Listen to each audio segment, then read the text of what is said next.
Whoa, wasn't that weird? That was some kind of glitch. Some kind of Pibby glitch. I don't know what Pibby is. I haven't known what Pibby is since it began existing. I've just kind of avoided it. Glitch, like the productions? Like glitch? No! For all of you Gen Betas, a glitch is not the guys who brought you the amazing Dick Circus. Yeah, I got some merch. A glitch is when shit go wrong in a video game, usually, or a piece of technology. However, I like to look at things weirdly.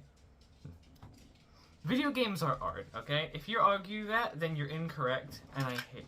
It depends on your definition of art, but I think art is a creation which serves no purpose, or at least, like, it doesn't get you anything. Let me explain. When you draw a picture, what do you get out of that? It's like how animals play in a sense. They just do it because they can. We get entertainment out of art. It's something to look at, it's something to occupy us and stimulate our brains, but really, what do we get out of art?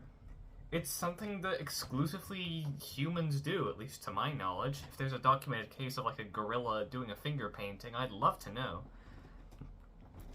And, yeah. Art tends to have a vision, especially in possession. That's not a glitch. That's me leaving my fucking monitor on because I've got notes up here. By notes, I mean extracted comment. Art usually has a vision. Video games, especially old ones, it's the main example of this. They also they have a very clear vision. They have a guide they want to follow, a road they want to go down. And then, of course, a glitch comes along because some lazy developer needs to be fired. But I love them. Because goddamn glitches make it so much more interesting. If we just went by, did what we were told to all the time, if we didn't deviate from the path a little, try and find some more, well, games would get pretty boring. Because what's there to do? You've followed the intended path, you're done. You've done secrets, you're done. And that is when the hero, the lazy developer, comes in. Like a knight in shining armor, they open your world up. And by that I mean they open a hole in the collision, you fall through into Nightmare Missing No Land. I love glitches, and I love the aesthetic of glitches, because aesthetic. I have a brain. I have a brain that likes aesthetic. I don't know what aesthetic is, but I like it, and I like talking about it. My favorite kind of glitches, to get very specific, to nail them down, like the ones in older games, of course. Super Mario 64 and the original Super Mario Bros. The speedrunning community, ooh, all over those glitches. That shit's so interesting. You get to see behind the curtains of the stage play. You see behind the curtains what's back there? That's how the game works. Can you decipher the ancient text? Maybe. Can you decipher their ancient language and their riddles of if, and else? Well, hopefully, because I sure can. Or for me, because I've never played Super Mario 64, and I need to, or else I legally won't be able to go to Gamer Heaven, because I haven't played Super Mario fucking 64. That's the game. I thought my birds were killing each other, but they're not. Sonic. Specifically, Sonic 3 and Knuckles, or them separated, because Sonic 3... It's basically just an early release of the first half of Sonic and Knuckles. I love Sonic 3 and Knuckles, it's a masterpiece. And its glitches... Specifically the shit you can do in debug mode. My favorite one, absolutely, is when you go into the bonus stage and you scroll the screen past like the little border bits. And this can happen at any stage, but the one I pulled it off is when I watched Son of a Glitch, A+ Start, whatever you call them. Oh, that brings back memories to when I was a small little bean. Yeah, you'd scroll the screen past, and you would trigger a whole bunch of cutscenes, which I guess are just stored off screen, including a bunch of, like, one of the boss's big arms isn't present in Sonic 3 and Knuckles normally, but you can spawn him by scrolling past the screen and just hitting the trigger a bunch. As well as the Angel Island intro cutscene. You know what I mean? There's a bunch of shit stored off screen, and you can cause a bunch of stuff to happen, and it all overloads until the game just crashes. For a while I thought that was just the bonus stage, but no, that can happen in any stage. As notable in, my absolute fucking champion, a YouTube channel, Silver Sonic 1992. I love that channel, because it does so much Sonic beta footage, and like glitch reviews, and just like experiments with the game, scrolling past the screen, or getting into the really minute little details, especially, again, of, like, prototype development. And prototypes are, of course, another thing related to glitches, because they're broken as shit, because they're not finished yet. And if you were to get access to a prototype build, and do things you're not meant to, you're gonna end up with a real fucking, again, missing no shit sandwich. And it's awesome. It's really cool. An aesthetic that is often used in horror games as well. Like, again, the Sonic horror game scene. Mr. Bloody Needlemouse with his red spooky pupils and his black eyes, and he's crying ketchup. Yeah, that guy.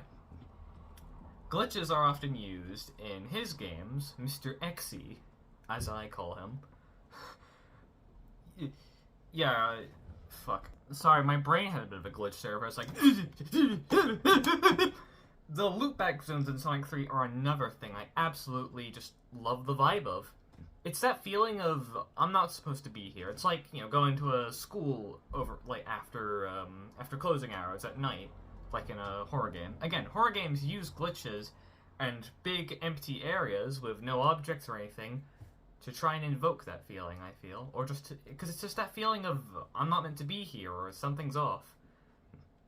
But every horror game I have ever seen try it misses the mark. I'm not saying every Sonic horror game is bad. No. For free games especially, there's some of the sprite art in those, some of the music, some of the ideas, and fourth wall breaks, really cool. I love that shit. I haven't played it, I've just watched Toadbutt talk about it, but it looks really cool. I'm not playing Sonic EXE Spirits of Hell. I hate Sonic enough, damn it. He hurt me. He came back home yesterday drunk and he beat the shit out of me because I got optimistic for Sonic Frontiers Definitive Edition. Of course, I already made a response to that one, but still. Point is, horror games, I feel like they always pull the punch a bit too early, or they don't commit to it. It's either, oh wow, this is a bait-and-switch horror game, which tells you about the bait-and-switch on the fucking download screen. Or it's, oh wow, cool bait-and-switch horror game. Well, shit, that was fast. I guess Tails has now become Tails, because his tails have been ripped into tiny shreds, so he's now got 2 billion of them. I don't know. Tails is a weird birth defect. Those tails are coming out of his ass, for fuck's sake. That guy needs to be looked at. He scares me. But yeah, I think what I would love is a horror game that uses this aesthetic and really takes the time. It really makes you think it. If someone could upload, like... I'm not gonna do it, because I don't know how to program for shit. I'm just, again, I'm spitballing.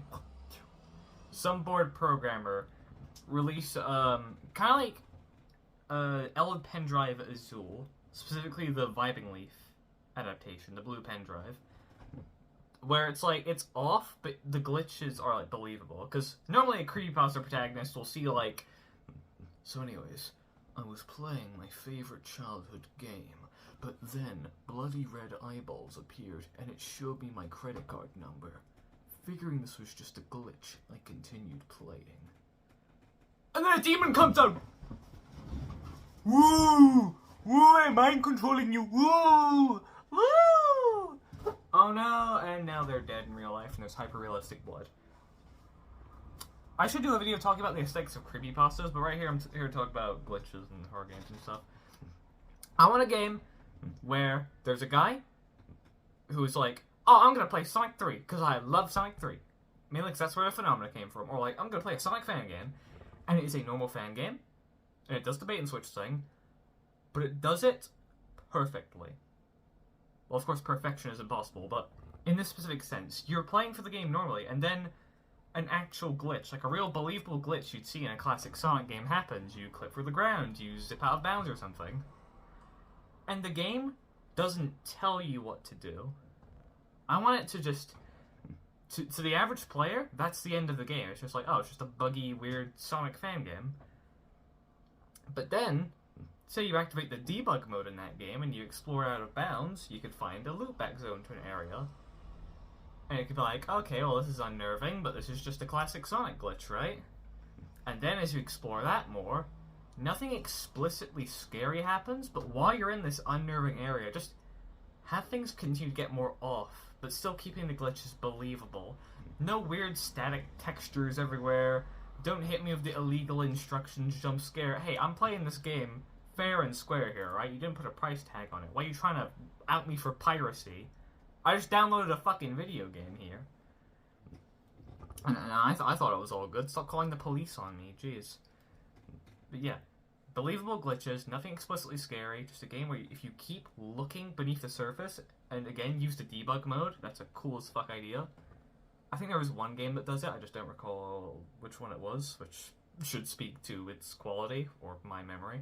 Probably the latter. But you get, I'm sure you get what I mean. Just keep looking beneath the surface, and go so far out of bounds in such a believable, like, again, like Silver Sonic 1992's videos, where they really go far out of bounds and try everything they can to get, like, different responses out of the game.